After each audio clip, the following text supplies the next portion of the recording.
नमस्कार मित्रों, संगम दक्ष एकेडमी के ऑनलाइन पोर्टल पर मैं एएस तोमर आपका स्वागत करता हूं।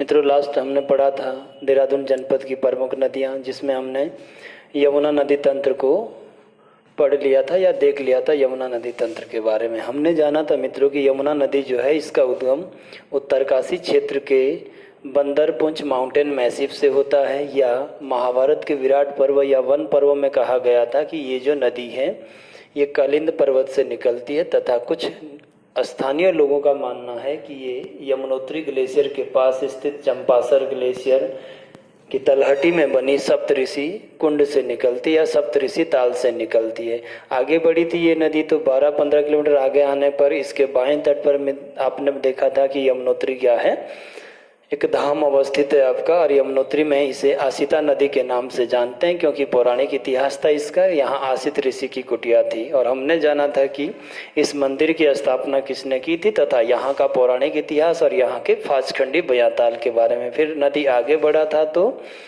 हनुमान गंगा या ऋषि गंगा, जानकी गंगा, तथा आगे बढ़े तो पुरोला से बहने वाली कमलगार नदी नौगांव से इससे संगम बनाती। थोड़ा सा नदी आगे बढ़ी तो रिखनाड़ नदी जो लाखामंडल क्षेत्र से आती है वो इसके से संगम बनाती है। फिर आप आगे बढ़े थे तो आपने देखा था कि थत्यूड़ क्षेत्र से निकलने वाली अगलाड़ नदी, जिस पर मच्छी मौन मेले का आयोजन किया जाता है, तथा इससे ही थोड़ी दूरी पर ही आगे लखवाड़ बांध आपने देखा था मित्रों। इस नदी पर जिसको बनाने का जो मंजूरी हो 2021 में दिया गया, जो लगभग 204 मीटर ऊंचा डैम है, 300 या 330 मेगावाट के साथ 6 राज्यों का संयुक्त परियोजना है। इससे नदी थोड़ा आगे बढ़ती है तो ब्यासी बांध इस पर वर्ष 2021 में बनकर तैयार हुआ, जिसकी ऊंचाई 86 मीटर थी और जो 120 मेगावाट की बिजली बनाता था। फिर नदी आगे आई तो कालसी क्षेत्र में पहुंचा। कालसी में आपने देखा था कि अमलावा तथा यमुना नदी के संगम पर चत्तरशिला अशोक का शिलालेख इसी पर बना है। नदी आगे बढ़ा तो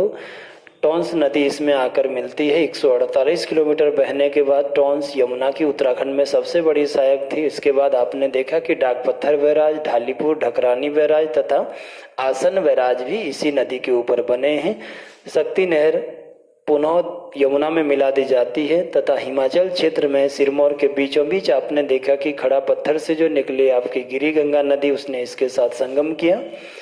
तथा पाउंता जो है गुरु गोविंद सिंह की जो तप स्थली मानी जाती, सिखों के 10वें गुरु, जिसको आप शिल्प नगरी के उपनाम से जानते हैं, ये भी इसी नदी के तट पर अवस्थित है। तथा यहाँ से नदी आगे बढ़ी तो हिमाचल क्षेत्र से आने वाली बाटा नदी अंतिम समय इसमें संगम बनाती है, तथा यमुना नदी 136 किलोमीटर प्रवाहित होने के बाद उत्तराखंड से बाहर अर्थात हरियाणा के यमुनानगर डिस्ट्रिक्ट में चली जाती है।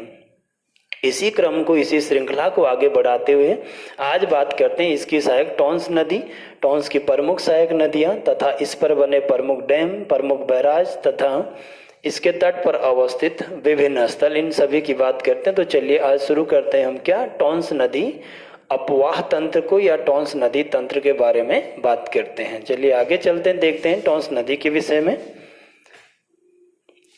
टॉन्स नदी जो है मित्रों आपकी, ये टॉन्स नदी की अगर बात करें तो टॉन्स नदी हिमाचल प्रदेश क्षेत्र में एक पर्टिकुलर जगह आता है जिसको आप कहते हैं क्या, डोडरा क्वार क्षेत्र। ये हिमाचल प्रदेश का जो डोडरा क्वार क्षेत्र है, हिमाचल प्रदेश के डोडरा क्वार क्षेत्र से आप देखेंगे कि यहाँ से जो रिवर फ्लो करता है ये कौन सी नदी है, रुपिन नदी है। कौन सा रिवर है ये, तो रुपिन नदी है। कहाँ से निकलती है, तो हिमाचल के डोडरा क्वार से।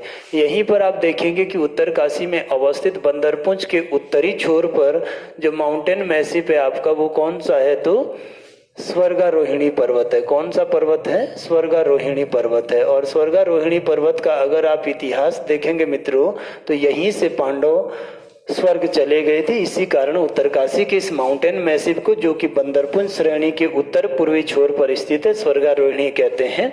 और यहाँ से जो नदी आगे बढ़ती इसका नाम क्या है, सुपिन नदी के नाम से जानी जाती है नदी। कौन सी नदी है, तो सुपिन नदी।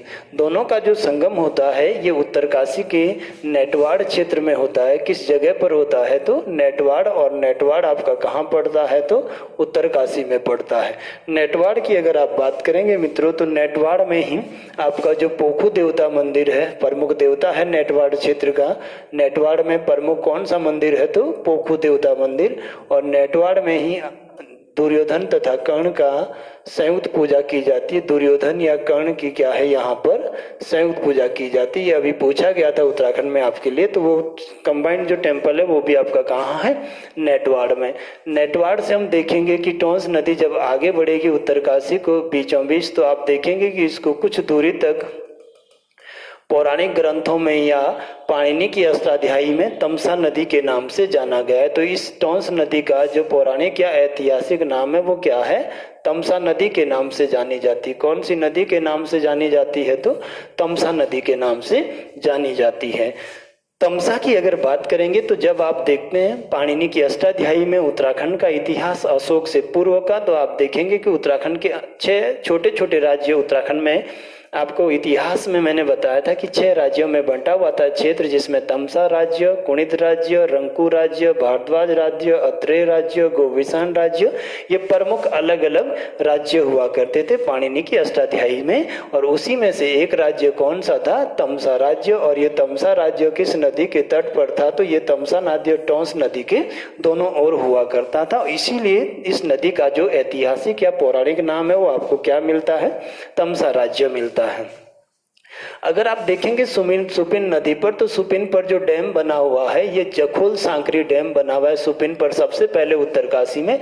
तो फर्स्ट जो परियोजना है मित्रों सुपिन नदी पर, वो कौन सा डैम बना हुआ है? तो जखोल सांकरी एक मिनी प्रोजेक्ट है जो किस नदी पर बना हुआ है? तो सुपिन नदी पर। जैसे ही नेटवाड़ से आगे आएंगे आप, तो यहाँ आपको मिलेगा नेटवाड़ बांध, यहीं पर आपको मिलता है मोरी तमक परियोजना।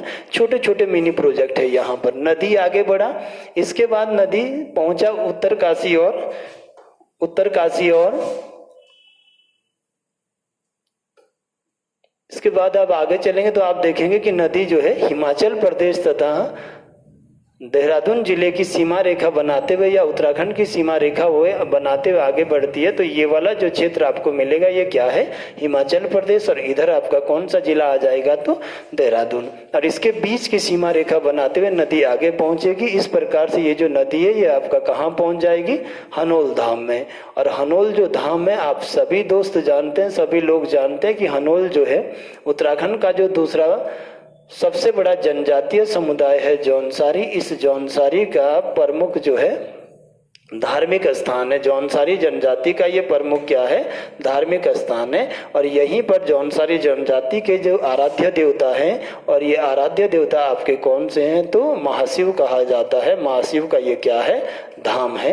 तो इस तरह से नदी आगे बढ़ी और हनोल में पहुंची। हनोल मंदिर इस टोंस नदी के बाएं तट पर अवस्थित है। और हनोल मंदिर की यदि आप बात करते हैं तो उत्तराखंड का दूसरा जो जनजातीय समुदाय है जौनसारी ट्राइब्स, जौनसारी जनजाति, उसका आराध्य देवता महाशिव यहाँ पर क्या है?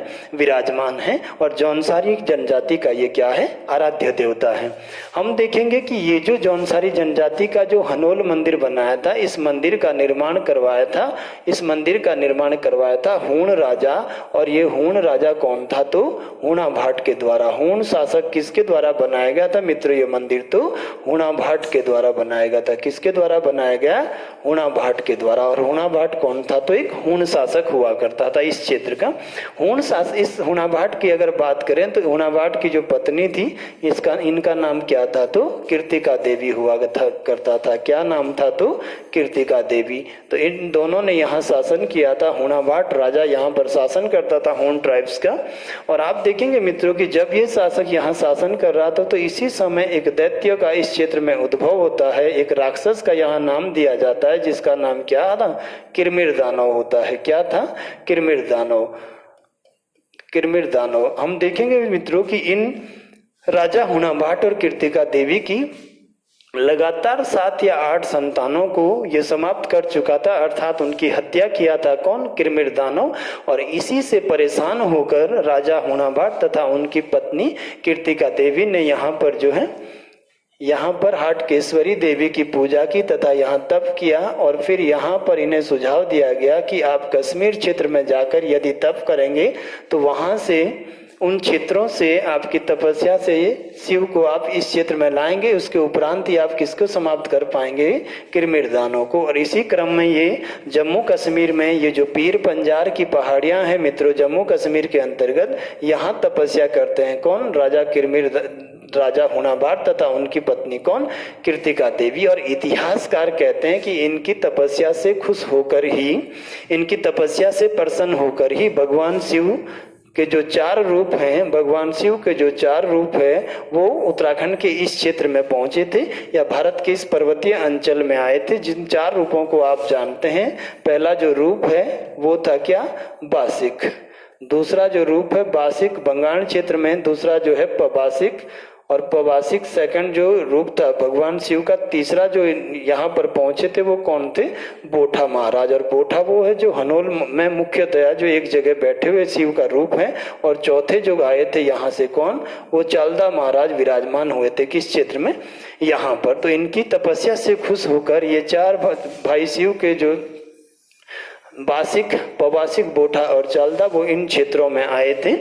फिर आप देखेंगे मित्रों कि इसके बाद ये जो हनोल मंदिर है आपका, बार बार पूछा जाता है कि इसके निर्माण की शैली क्या है। तो ये किस शैली में बना हुआ है, हूण शैली में बना हुआ है। किस शैली में बना हुआ है, हूण शैली में, क्योंकि इसको बनाने वाला जो शासक था वो कौन था, राजा हुणाभाट था। और हुणाभाट की यदि आप बात करेंगे तो हुणाभाट ने इसको हूण शैली में बनाया। कहीं पर इसको पर्वतीय शैली या नागर शैली में बना हुआ मंदिर भी क्या है, दिया जाता है।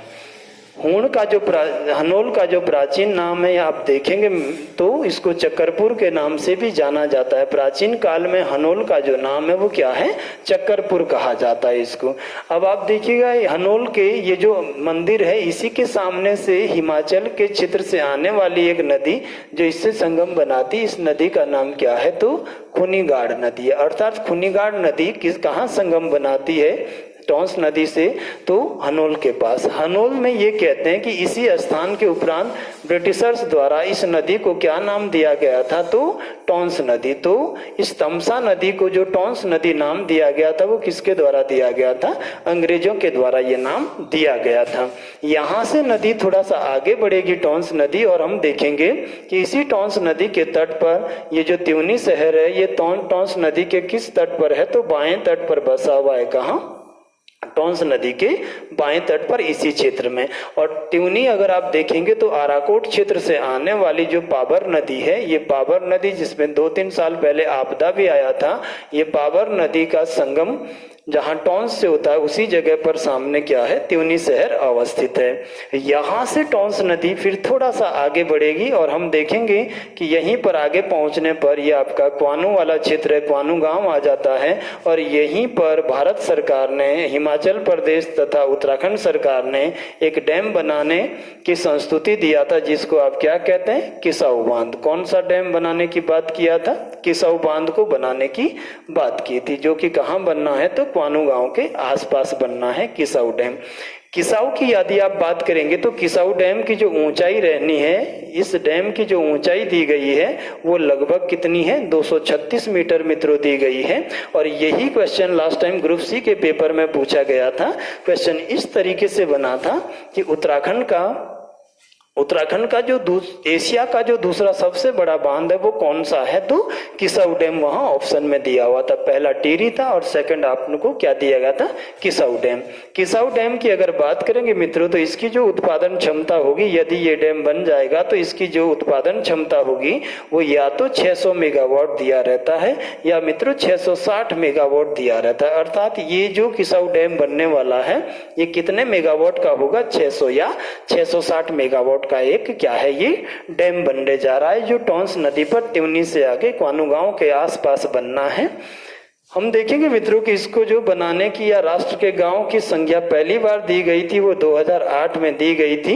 एक बार 2008 में इसे जो है राष्ट्रीय परियोजना घोषित किया गया था। तो आपके लिए क्वेश्चन पूछ सकता है कि किसाऊ डैम को कब जो है राष्ट्रीय परियोजना घोषित किया गया था, तो 2008 में। कब मित्रों, तो 2008 में। अब आगे चलते हैं। 2015 में उत्तराखंड तथा भारत सरकार ने इसके निर्माण की संस्तुति दिया, परंतु किसी कारणवश ये निर्माण नहीं हो सका। 2018 में एक बार पुनः इसको बनाने की बात किया गया और ये कहा गया कि इसको हम 2023 तक इसका निर्माण कार्यों को पूर्ण कर देंगे, परंतु अभी तक इस पर ना तो कोई निर्माण कार्य हुआ है, अभी भी इसका निर्माण कार्य जो है शुरू नहीं हो पाया किसका, किसाऊ डैम का। और यदि आपको पूछेगा यदि ये डैम निर्मित होता है तो ये 6 राज्यों का ये भी क्या है, संयुक्त परियोजना बनने वाला है। कितने राज्यों का, 6 राज्यों का। इसमें आप ध्यान रखेंगे सबसे पहला क्या, उत्तराखंड रहेगा, देन सेकंड क्या रहेगा तो हिमाचल प्रदेश रहेगा, तीसरा जो राज्य यहाँ पर आएगा मित्रों वो क्या आएगा, हरियाणा आ जाएगा, चौथा जो राज्य आएगा वो पंजाब आ जाएगा, यहाँ राजस्थान नहीं रहना है, पांचवा जो राज्य आएगा वो उत्तर प्रदेश रहेगा और छठा जो किसाऊ डैम के लिए राज्य रहेगा वो दिल्ली रहेगा, केंद्र शासित प्रदेश। यहाँ राजस्थान का उल्लेख नहीं है जो आपने देखा था लखवाड़ डैम के अंतर्गत। तो एक बार फिर बात कर लेते हैं कि त्यूनी जो है वो पाबर और टोंस नदी के संगम पर है। खूनीगाड़ जहां सामने आती वहीं पर कौन सा धाम है, हनोल धाम। हनोल को आपने जान लिया क्या है। आगे बढ़े तो हमने किसाऊ डैम की बात करी कि किसाऊ डैम जो है ये कितना ऊंचा बनने वाला है तो 236 मीटर। और ग्रुप सी या उत्तराखंड का जो UKSSC है यही क्वेश्चन उसने बनाया था कि एशिया का निम्न में से दूसरा सबसे ऊंचा डैम जो है वो क्या है तो किसाऊ के रूप में उसने दिया था। इसका जो उत्पादन क्षमता है वो 600 या 660 मेगावाट रहेगा यदि ये डैम निर्मित होता है तो। 2008 में इसको राष्ट्रीय परियोजना घोषित किया गया था, 2015 में इसके निर्माण की पहली बार बात किया गया, 18 में एक बार पुनः बात किया गया जिसमें ये लक्ष्य रखा गया था कि 2023 तक इसके निर्माण कार्यों को पूरा कर दिया जाएगा।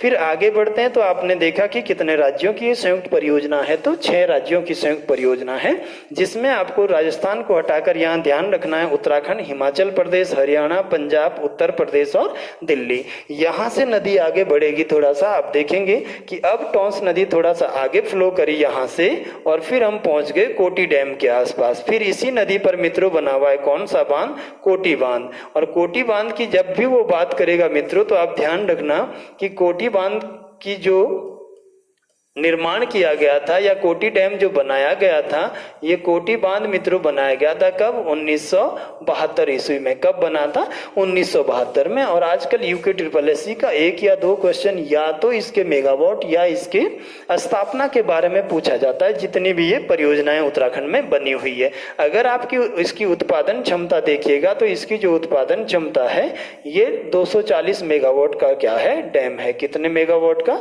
240 मेगावाट।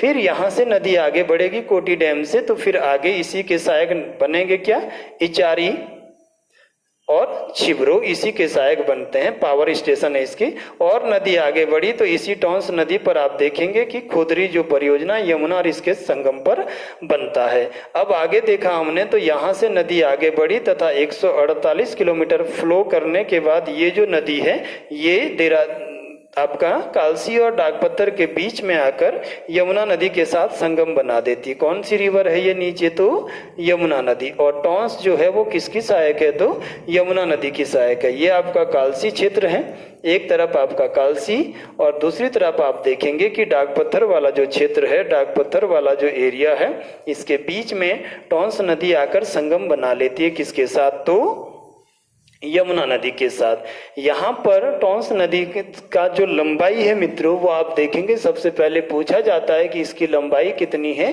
तो लंबाई की अगर बात करेंगे तो ये कितनी लंबी नदी है, 148 किलोमीटर लंबी नदी है। अभी अभी आपने देखा था वीडियो का जो पेपर हुआ यहाँ या कनिष्ठ सहायक में, इसमें नदियों का वीडियो वाले पेपर में नदियों को पेयर करने के लिए दिया गया है ताकि उत्तराखंड की 6 या 7 जो लंबी नदियां हैं वो कौन कौन सी है।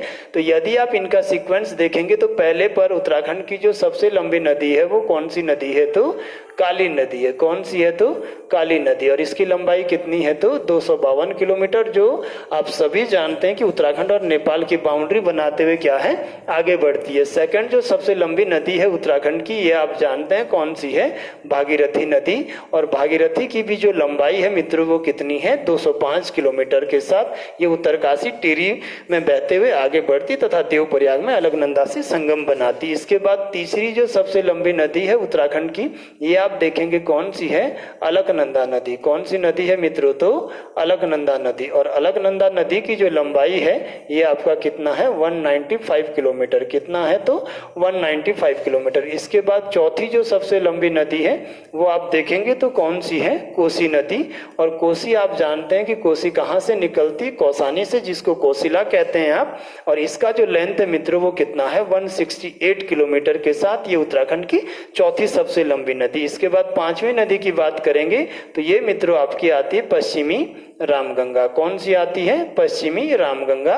और पश्चिमी रामगंगा उत्तराखंड में बहती कितना, 155 किलोमीटर। छठी जो सबसे लंबी नदी की बात करेंगे मित्रों ये आती है कौन, टॉन्स नदी, जिसके बारे में हम अध्ययन कर रहे हैं। और ये नदी कितना फ्लो करती है, तो 148 किलोमीटर। सातवीं जो सबसे लंबी नदी की बात करेगा वो कभी भी तो उत्तराखंड में सरयू सातवीं सबसे लंबी नदी है। और ये लगभग 140 किलोमीटर प्रवाहित होते हुए आपका उत्तराखंड या कुमाऊं क्षेत्र की सबसे पवित्र नदी कहलाती है, 146। इसके बाद आठवीं नदी की अगर बात करेगा मित्रों तो लगभग यमुना का स्थान आ जाता है।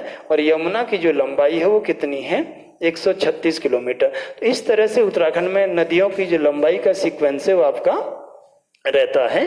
तो अभी हमने जाना मित्रों पूरा के पूरा किसको, टॉन्स नदी तंत्र को, जिसमें हमने जाना कि डोडरा क्वार हिमाचल से निकलती है रुपिन, तथा स्वर्गारोहिणी से निकलती कौन सी नदी, सुपिन। सुपिन नदी पर ही जखोल सांकरी डैम बना हुआ है। उत्तरकाशी के नेटवाड़ में आकर दोनों संगम बनाएगी। नेटवाड़ को यदि आप देखेंगे तो नेटवाड़ में आपका पोखू देवता मंदिर और दुर्योधन तथा कर्ण के जो मंदिर है वो एक साथ बने हुए हैं। नेटवाड़ से आगे बढ़ी उत्तरकाशी के बीचों बीच, तो इसी जगह से इसका नाम क्या आपको मिलता है, तमसा। तमसा टॉन्स नदी का क्या है, ऐतिहासिक या पौराणिक नाम है। फिर ये तमसा नदी आगे बढ़ी तो हनोल से पहले ही इसको नाम दे दिया गया टॉन्स नदी, और टॉन्स ब्रिटिशर्स के द्वारा दिया गया इसको नाम है हनोल धाम। जो जौनसारी जनजाति उत्तराखंड का दूसरा सबसे बड़ा ट्राइबल समुदाय है, जो मध्य हिमालय का भी सबसे बड़ा समुदाय है। यहाँ का आराध्य देवता जो महाशिव है उसको डेडिकेटेड मंदिर है यहाँ पर, क्या, हनोल मंदिर। और इसका निर्माण किसने करवाया था, हुणा भाट के द्वारा। हुणा भाट कौन था, एक हूण राजा था। और आप देखते हैं कि भारत में कुषाण, हूण, ये सभी लोग मध्य एशिया के आमू दरिया और सर दरिया नदियों के बीच में रहने वाले पशुचारक समुदाय होते हैं, जो वहां से माइग्रेंट होकर इंडिया के पर्वतीय क्षेत्रों में आते हैं। इनकी जो पत्नी थी वो कीर्तिका देवी थी। और इस क्षेत्र में जो दानव या राक्षस का आतंक था वो किरमिर दानव था। और उसी के आतंक से इन लोगों ने पीर पंजार या जम्मू कश्मीर क्षेत्र में तपस्या कर उत्तराखंड में लाया था किसको, महाशिव देवता को, जिसके 4 रूप यहाँ पर है, बासिक, पबासिक, बोठा और चालदा। हनोल का यदि आप प्राचीन नाम देखेंगे तो चक्करपुर के नाम से जाना जाता है ये स्थान। और इसी जगह पर खूनीगाड़ आके संगम बनाती किसके साथ, तो टॉन्स नदी के साथ। आगे बढ़ी त्यूनी शहर, पावर नदी आती है और त्यूनी शहर क्या है, इसके संगम पर अवस्थित है। नदी थोड़ा सा और आगे आया, क्वानो नामक का स्थान है जहां पर किसाऊ बांध बनाने का जो है प्रस्ताव है। अभी किसाऊ बांध 236 मीटर ऊंचा बनना है तथा इसकी उत्पादन क्षमता 600 व 660 मेगावाट है। 2008 में हमने किसाऊ डैम को राष्ट्रीय परियोजना का दर्जा दिया था। और आगे बढ़े तो ये कितने राज्यों का संयुक्त डैम बनेगा, तो 6 राज्यों का, जिसमें उत्तराखंड, हिमाचल प्रदेश, हरियाणा, पंजाब, उत्तर प्रदेश और दिल्ली रहेंगे। और नदी आगे आई तो आपने देखा कोटी बांध, इचारी बांध, छिबरो डैम, तो इसी के ऊपर क्या है, अवस्थित है, या यमुना और टॉन्स के संगम पर ही खोदरी बना हुआ है।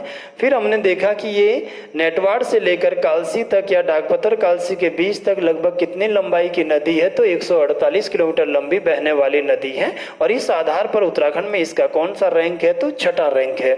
सबसे लंबी काली, फिर भागीरथी, फिर अलकनंदा, फिर कोसी, फिर आपका पश्चिमी रामगंगा, फिर टॉन्स, फिर सरयू, और फिर किसका स्थान आता है, तो यमुना नदी का स्थान आता है। ठीक है ना, चलिए आगे बढ़ते हैं, यहाँ से नेक्स्ट देखते हैं। नेक्स्ट बात करेंगे कि ये जो टॉन्स नदी है मित्रों आपका, ये टॉन्स नदी जो है ये उत्तराखंड का क्या है, सबसे बड़े वन बेसिन का निर्माण करती है। अर्थात इस नदी पर ये नदी अपने बॉटम पर अपने दोनों ओर सबसे बड़ा क्या बनाती है, फॉरेस्ट कवर बनाती है। वन बेसिन का मतलब है मित्रों कि ये जो नदी है इसके दोनों ओर ये जो वनस्पति या पेड़ पौधों की अवस्थिति है वो सर्वाधिक परसेंटेज के साथ ये सबसे बड़ा क्या बनाती है उत्तराखंड का, तो वन बेसिन बनाती है। अर्थात यदि आप देखेंगे मित्रों तो नेटवाड़ से लेकर ये आपका डाकपत्थर कालसी के बीच तक जितनी बहती है ये लगभग 86% अपने बॉटम पर, अपने किनारों पर क्या रखती है, फॉरेस्ट कवर रखती है या वन रखती है। और इस आधार पर उत्तराखंड का सबसे बड़ा जो वन बेसिन है वो कौन बनाती है, तो टोंस नदी बनाती है। अब इसी से आप बात करते हैं, एक और प्रश्न वो उत्तराखंड में आपसे पूछेगा कि बताओ उत्तराखंड में सबसे बड़ा अपवाह जो बेसिन है या अपवाह जो क्षेत्र है वो किसका है। तो अपवाह बेसिन उत्तराखंड में सबसे बड़ा जब भी पूछेगा मित्रों तो ये चमोली, पौड़ी, टिहरी की सीमा रेखा पर बहने वाली जो नदी आपका कौन सी, अलकनंदा नदी। ये अलकनंदा नदी उत्तराखंड का क्या बनाती, सबसे बड़ा जो है अपवा बेसिन बनाती। अपवा का मतलब चौड़ाई के आधार पर, अर्थात ये जो पानी का फ्लो वाला एरिया है अपवा है वो सबसे ज्यादा चौड़ा किसका है उत्तराखंड में, तो अलकनंदा नदी का। तो अपवा बेसिन बनाती कौन सी नदी, अलकनंदा नदी। जबकि वन बेसिन बनाती उत्तराखंड में सबसे बड़ा तो टोंस नदी बनाती, उत्तराखंड का क्या सबसे बड़ा वन बेसिन बनाती। जबकि अलकनंदा क्या बनाती है, तो अपवा बेसिन बनाती है। ठीक है ना। चलिए अब आगे चलते हैं, यहाँ से नेक्स्ट देखते हैं। इसके बाद देहरादून एक और रिवर सिस्टम या एक और नदी तंत्र आपके पास लास्ट बचा हुआ है जिसको आप कहते हैं सोंग व सुसवा नदी तंत्र, जो देहरादून शहर तथा उसके आसपास की जो नदियां हैं उनके ऊपर बना हुआ है। तो चलिए देखते हैं इस रिवर सिस्टम की बात करते हैं मित्रों। तो ये रिवर सिस्टम जो शुरू होता है, यदि आप देखेंगे तो मसूरी के आसपास की ये माउंटेन मैसिफ है, ये पर्वत श्रृंखलाएं हैं और इनको कहते हैं सुरकंडा पर्वत श्रेणियां या पर्वत श्रेणी के नाम से जानी जाती है।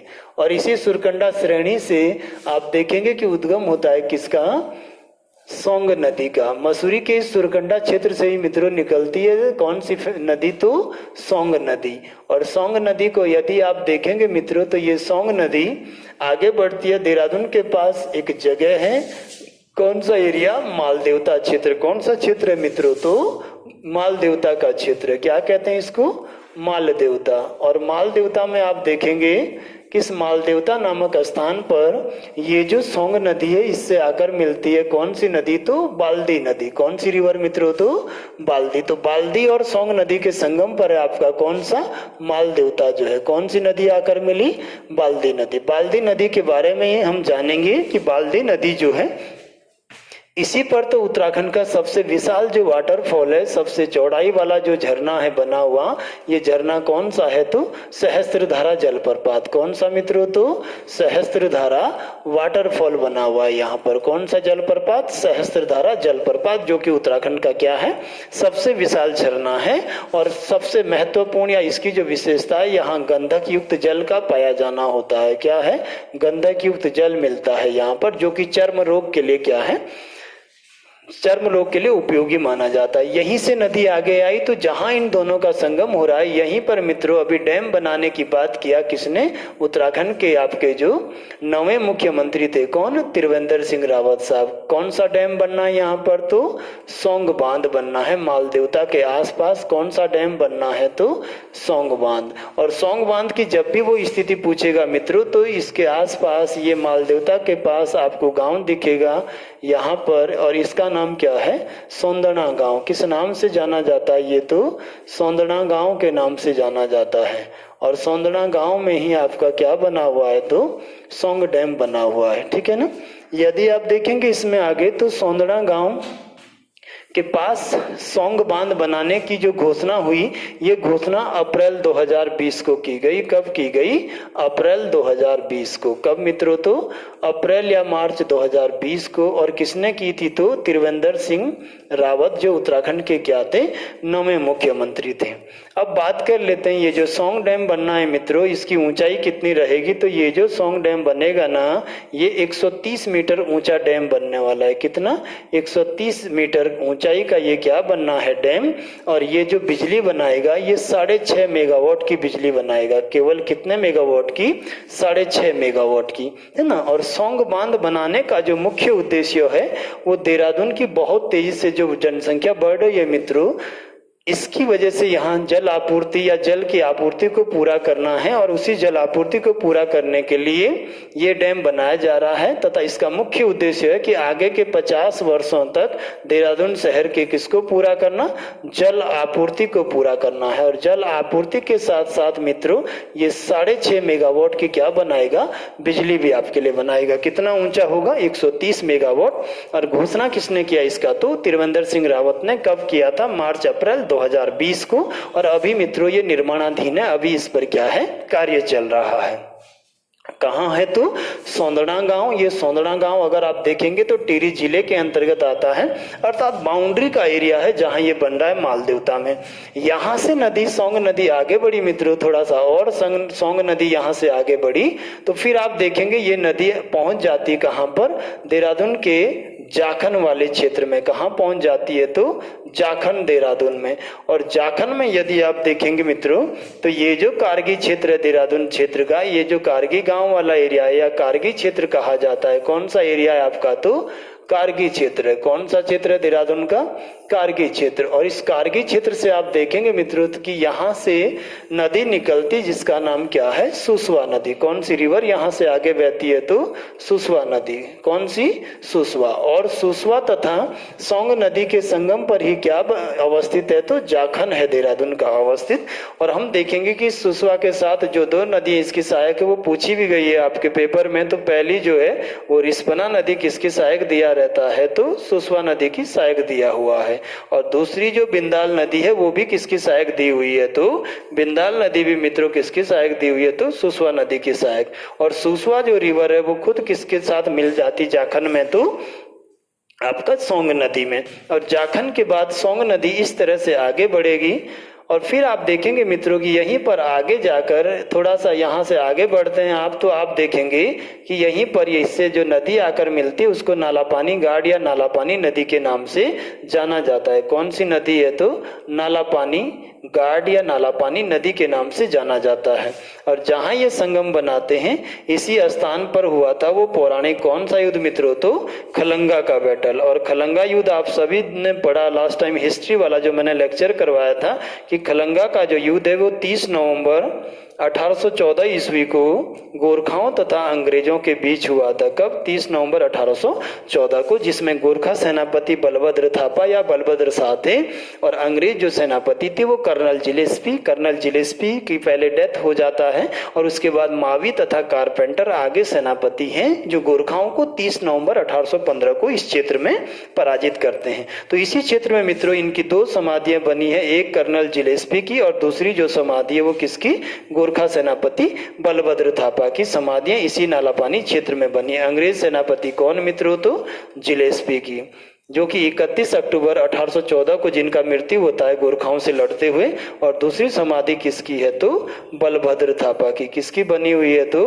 बलभद्र थापा की। इसकी समाधि भी इसी नालापानी क्षेत्र में है जहां मेले का भी आयोजन किया जाता है। यहां से नदी आगे बढ़ी देहरादून क्षेत्र से और अब हम पहुंचे कहां, डोईवाला के आसपास वाले क्षेत्रों में। डोईवाला जहां से त्रिवेंद्र सिंह रावत विधानसभा का चुनाव लड़ते थे और 2022 में मैंने आपको बताया कि इस बार यहां से जो चुनाव लड़ा वो बृजभूषण गैरोला जी है बीजेपी के, जिन्होंने जो यहां से डोईवाला से क्या है, विधायक हैं। नदी यहां पहुंचा तो इसी जगह पर एक बार फिर त्रिवेंद्र सिंह रावत ने घोषणा किया, कब, 5 नवंबर पर्टिकुलर डे था मित्रों ये 5 नवंबर 2020 को।